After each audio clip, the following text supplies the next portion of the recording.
कैसे आप लोग, जैसे कि आप लोगों को पता ही होगा कि फ़ुटबॉल एक ऐसा स्पोर्ट्स है जहाँ पे बहुत सारे अंडरडॉग्स आ जाते हैं। अंडरडॉग्स का मतलब अगर आपको नहीं पता तो अंडरडॉग्स का मतलब होता है कि आप से किसी को कोई उम्मीद नहीं है, आप एक बहुत ही घटिया टीम हो, मतलब कसम से घटिया टीम हो, आप टूर्नामेंट में सबको शॉक कर डालते हो। जैसे कि 1983 में इंडियन क्रिकेट टीम ने करके दिखाया था, जैसे 2002 में इंडिया ने हीरो इंटर कॉन्टिनेंटल कप में करके दिखाया था ये कारनामा। ऐसा ही कई सारी बार हो चुका है फुटबॉलिंग हिस्ट्री में and all over the sports history में। तो हम फुटबॉल के 5 अंडरडॉग्स की बात करने वाले हैं जो हम सीरीज स्टार्ट करने वाले हैं, एंड ये उसका फर्स्ट पार्ट है गाइस। तो आज के दिन हम वीडियो में बात करने वाले हैं टर्की 2002 के वर्ल्ड कप की। टर्की एक यूरोप की कंट्री है जो ग्रीस के साथ अपना बॉर्डर शेयर करती है और उनके साथ उनकी कंट्रोवर्सीज भी रहती हैं। ग्रीस में फ़ुटबॉल उतना बड़ा नहीं था, लेकिन कुछ टाइम पहले, यानी कि 30-35 साल पहले टर्की में फ़ुटबॉल बढ़ना स्टार्ट हुआ। वहाँ की क्लब फुटबॉल भी धीरे धीरे ग्रो करती रही एंड 2002 में टर्की वर्ल्ड कप के लिए क्वालिफाई हुई। ये वर्ल्ड कप हो रहा था जापान एंड कोरिया में।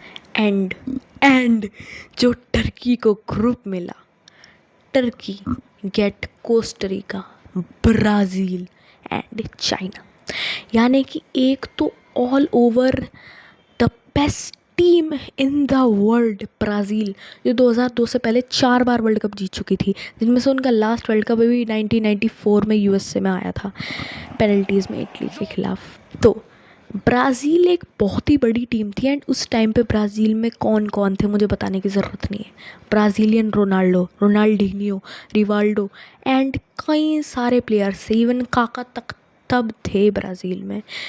एंड ब्राज़ील की टीम में सब कहते थे कुछ अलग ही बात है, एंड तब ब्राज़ील को हराना मतलब वर्ल्ड कप जीतना ही हो जाता था। तो पहला ही मैच टर्की का होता है ब्राज़ील के साथ में, कोरिया के उल्हान के मानसू स्टेडियम में। मैच स्टार्ट होता है, थोड़ी देर अच्छा चलता है, लेकिन उसके बाद में जो सबको सोच रहे थे, सब सोच रहे थे कि 4-5-0 से हार जाएगी भाई टर्की। उम्मीद तो किसी को थी नहीं, ऐसा ही साइड कि वो अंडरडॉग्स बन के उभरे थे, तो किसी को भी उनसे उम्मीद नहीं थी। बट पहला गोल लग जाता है, रोनाल्डो, ब्राज़ीलियन रोनाल्डो मार देते हैं पहला गोल टर्की के अगेंस्ट। एंड उसके बाद में कुछ देर बाद टर्की भी अपना पहला गोल स्कोर कर देती है। लाइक आप रो के क्वालिफाई हुए वर्ल्ड कप के लिए एंड आपके सामने है पावर हाउस, वर्ल्ड की बेस्ट फुटबॉल टीम ब्राज़ील, जो 4 वर्ल्ड कप जीत चुकी है, जिसमें एक से एक स्ट्राइकर, एक से एक मिडफील्डर्स भरे पड़े हैं and best defenders in the world. उस टीम के सामने आप 1-1 पे खड़े हो। सब पॉजिटिव चल रहा था, लेकिन 86 मिनट में होती है मनहूस चीज़। टर्की दे देती है ब्राज़ील को एक पेनल्टी एंड ब्राज़ील उस गोल्डन चांस को कन्वर्ट कर देती है गोल में। एंड अब स्कोर लाइन हो चुकी थी 2-1 and finally Brazil wins the match.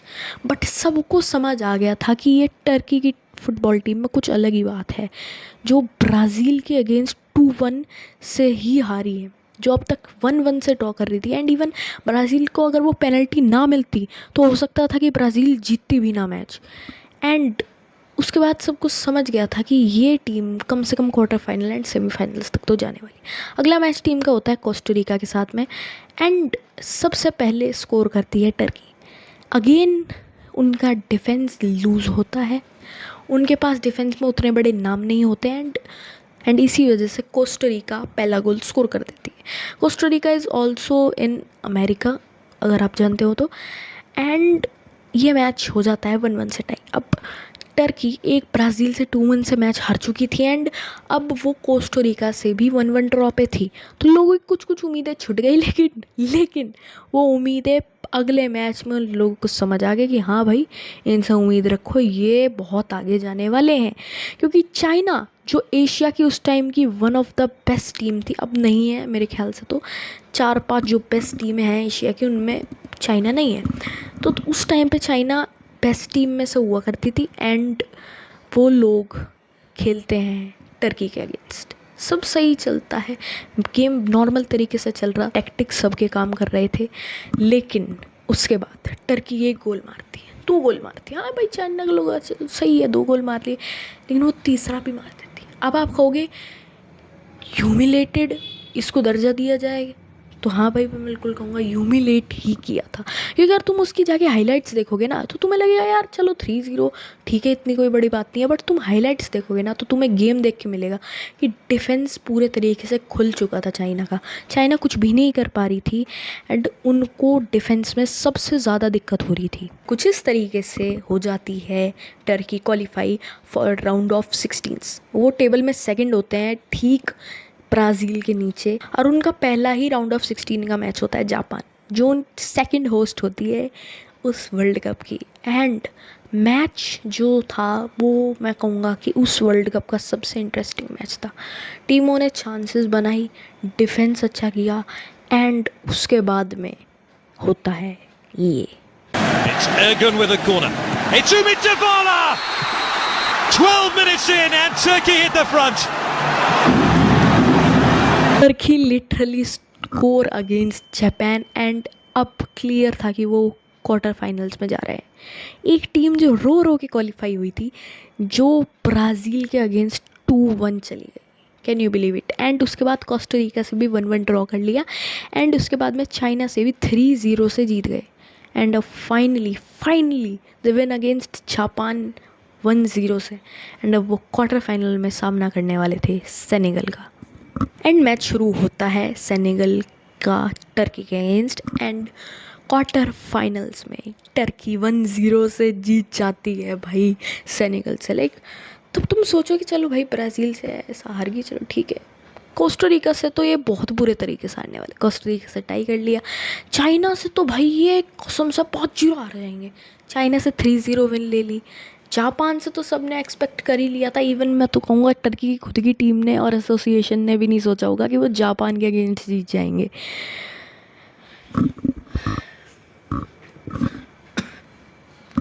And उसके बाद क्वार्टर फाइनल्स में उन्होंने सेनेगल को हरा दिया। उनके हेटर्स ये सोच रहे होंगे चलो भाई ब्राज़ील से तो हार गए, चलो अब कोस्टारिका से हारेंगे, कोस्टारिका से जीते भाई। सोचा चाइना से हारेंगे, चाइना से जीते। उसके बाद सोचा जापान से तो डेफिनेटली हारेंगे, जापान से भी जीत गए। सेनेगल से भी जीत गए। जिससे सोचे उससे ही जीतती जा रही थी टर्की। बट एक और बार सेमीफाइनल्स आते हैं वर्ल्ड कप 2002 के। सबको उम्मीद थी कि टर्की इजीली सेमीफाइनल जीत के फाइनल में पहुंच जाएगी, एंड इस टीम ने जितनी तरीके की मेहनत करी थी, जिस तरीके की मेहनत करी थी, सबको लग रहा था कि हाँ भाई ये जीत भी सकते हैं, सस्ते में मत लेना। एंड अगर आज भी तुम देखो तो इनकी रैंक 50, 60, 70 के बीच में रहती है, एंड तब भी इनकी रैंक ऐसा कुछ ज़्यादा नहीं थी, एंड तभी सेमीफाइनल्स तक पहुँच गए थे। जब ये यूरो में भी मुश्किल से सेमीफाइनल तक पहुँचते, तब ये वर्ल्ड कप के सेमीफाइनल में पहुँच गए थे ईजिली। एंड उसके बाद में एक और बार उनके सामने होती है फुटबॉल के पावर हाउस ब्राज़ील, एंड जिनसे वो 2-1 हारे, पेनल्टी से हारे। अब उन्हें उनसे बदला लेना था कि भाई अब इन ब्राज़ीलियंस को तो हरा ही देंगे हम इजीली, अब तो हम इनको पक्का हरा देंगे।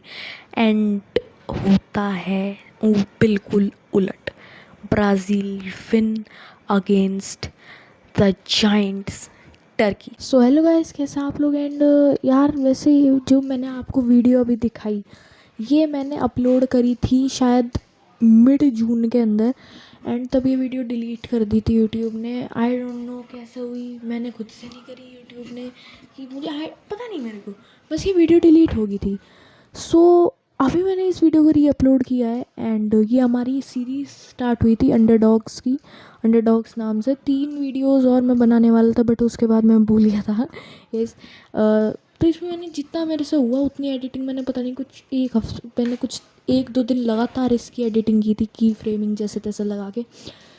तो देखो भाई पहले एडिटिंग का मजाक मत उड़ाना, उतनी अच्छी नहीं है, बट 1-1.5 महीने की मेहनत के बाद जो है मैंने अब सीख लिया है एडिटिंग अच्छे से। एंड मेरा एक यूट्यूब चैनल भी है, एक और यूट्यूब चैनल है क्रिकेट एडिट्स के लिए, उसका नाम है क्रिक राउंडर्स 2.0 या 2.0 लिख सकते हो।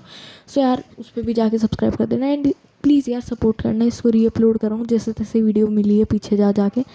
सो थैंक यू यार, इस वीडियो को लाइक कर देना, चैनल को सब्सक्राइब कर देना, एंड कमेंट कर देना, शेयर कर देना। कमेंट याद से करना, रीच बढ़ जानी चाहिए, क्योंकि री अपलोडेड है ना तो रीच कम रहती है। तो डेफिनेटली कमेंट्स भर भर के कर देना, कुछ भी कर देना, बस कमेंट कर देना, एंड शेयर करते रहना यार। सो बाय गाइज़।